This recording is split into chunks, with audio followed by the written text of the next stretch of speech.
Xumura qabiyyee kanaa irratti gosoota rog-sadee adda ni baafatta. Gosoota rog-sadeewwanii ni tarreessita. Maalummaa tokkoon tokkoo gosoota rog-sadeewwan tarreessitee ni ibsita.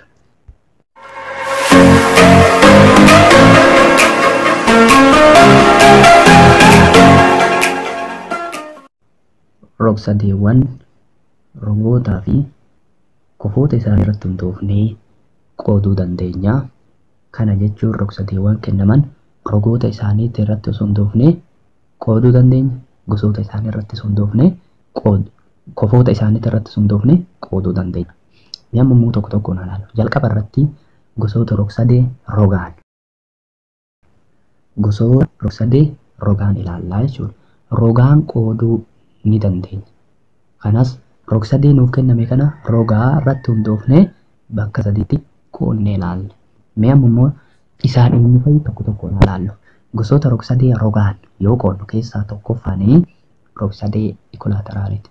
Lammaffaan rog-sadee ayisoosilasii fi inni sadaffaan rog-sadee iskeelaniiti. Tokko tokkoon amma hiika isaa yoo ilaalle jalqaba irratti mee rog-sadee ikolaateraaalii kan jennuun maali? Rog-sadee ikolaateraaalii kan jennuun gosoota rog-sadee rogaan qoodaman keessaa rog-sadee safarri rogoota isaa sadanuu walqixa ta'edha. Kana jechuun rogoota rog-sadee kennaman keessaa sadan isaatu walqixaa jechuudha. Fakkeenyaaf kanarratti ilaala. Rog-sadee A, B, C kana keessatti safarri roga A, safarri roga rog-sadee kana keessatti safarri roga A, B, safarri roga A, C fi safarri roga B, C walqixa.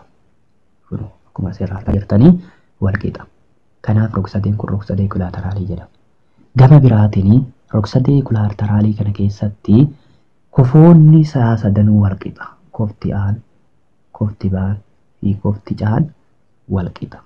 Safarri kofoota isaallee dhaabbataadha. 60. Maaliif hidhamni keessoo kofoota rog-sadee tokkoo 180 waan ta'eef tokkoon isaa 60 ta'a jechuudha. Kanaaf hidhamni isaa 180.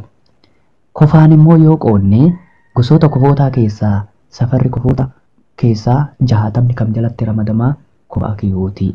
Kanaaf rog-sadee kanaan rog-sadee kofa akiyuutii jennee kaa'uu ni dandeenya jechuudha. Inni lammaffaan rog-sadee ayisoosilasii. Rog-sadee ayisoosilasii kan jennuun gosoota rog-sadee rogaan qoodaman keessaa kan rogoon isaa 2 walqixa ta'edha.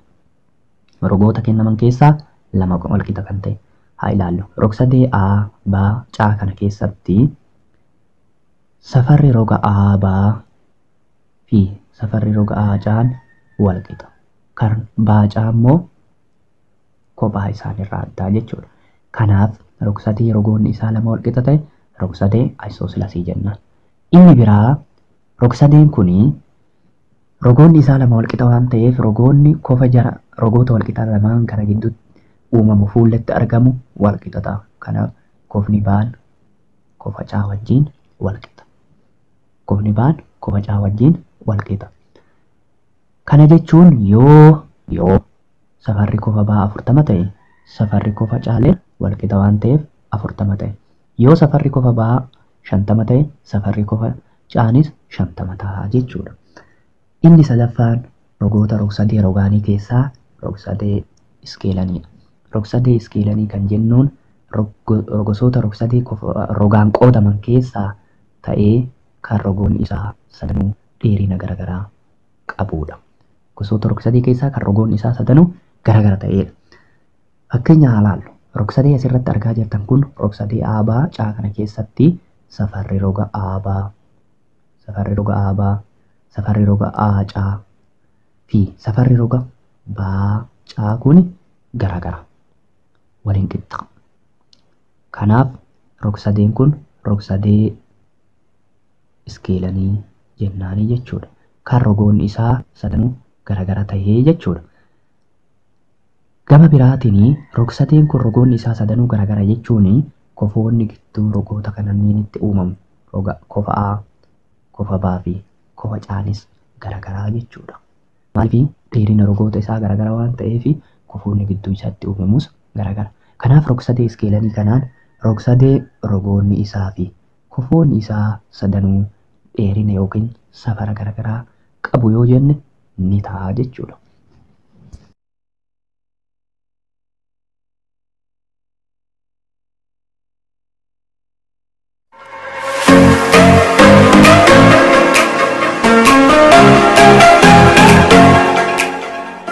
Lammaffaan gosoota rog-sadee kofooniiti.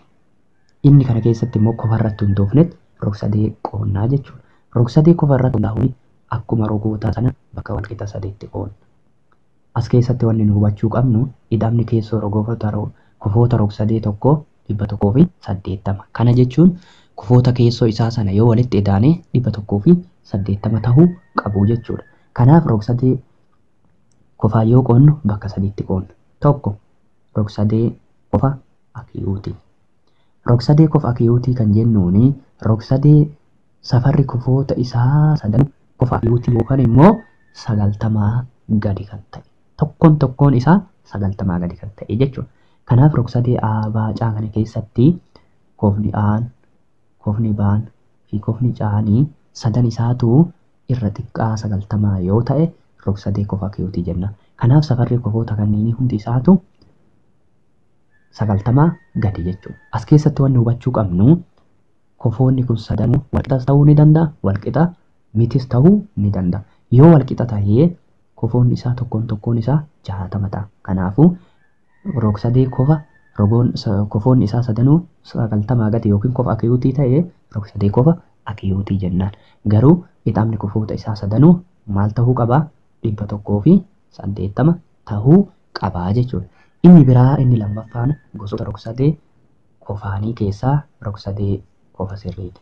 Rog-sadee kofa sirrii kan jennuun kofoota isaa sadan keessaa kofni tokko 90 digirii yoo ta'edha. Kofni tokko 90 digirii yoo ta'e.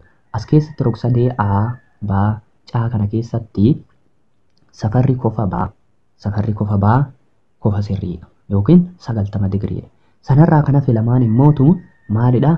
Irra xiqqaa 90 yookiin 90 gadi ta'uu jechuudha. Isaa miti amma kan nu ilaallu. Kofa sirrii kan jennuun kofoota jiran keessaa inni tokko kofa sirrii waan ta'eef maalidha? Rog-sadee kofa sirrii jennaanii jechuudha. As keessatti wanni nu hubachuu qabnu kofni baanii 90 erga ta'ee kofni A fi kofni caanii walqixa tahuu ni danda'u. Garuu sadan isaatu yoo walitti idaane maal ta'uu qabaa? 180 tahuu qabaa jechuudha. Kanaaf safarri aabaa, safara roga aabaa kan jennuuni isa kana.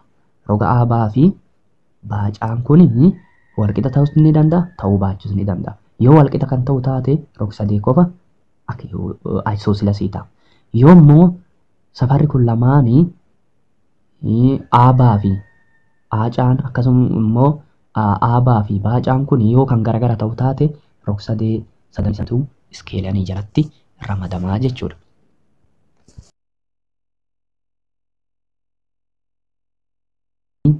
Gosoota rog-sadee kofaanii keessaa rog-sadee kofa obtiyuusiiti. Rog-sadee kofa obtiyuusii kan jennuuni rog-sadee kofni isaa keessaa kofni tokko 90 ol ta'ee fi 180 gadi kan ta'e jechuudha. As keessatti rog-sadee kofa baacaa kana keessaa rog-sadee kana keessaa kofni baanii kofa obtiyuusii yookiin 90 ol kan ta'e jechuudha. Kanaaf isaan la'aa fi kofni caan immoo kofni A fi kofni caan kun immoo 90 gadi ta'uu jechuudha. Gama biraatiin safarri roga aabaa fi aacaan kun walqixa ta'uu danda'a, ta'uu baachuu danda'a. Yoo walqixa kan ta'u taate rog-sadee kofa ayisoosilasii ta'a. Maaliif rog-sadee ayisoosilasii kan jennuuni rog-sadee rogoonni jiran keessaa lama walqixa ta'edha. Yoo inni kun immootu garagara kan ta'u taate rog-sadeen kun rog-sadee iskeelanii ta'a jechuudha. Maaliif rog-sadee iskeelanii kan jennu kan rogoonni isaa sadanuu garagara ta'e jechuudha. Kanaaf akka waliigalaatitti rog-sadoota bakka lamatti qoonnee ilaallaa. Isaanis rogaa fi kofaan qoonnee ilaallaa.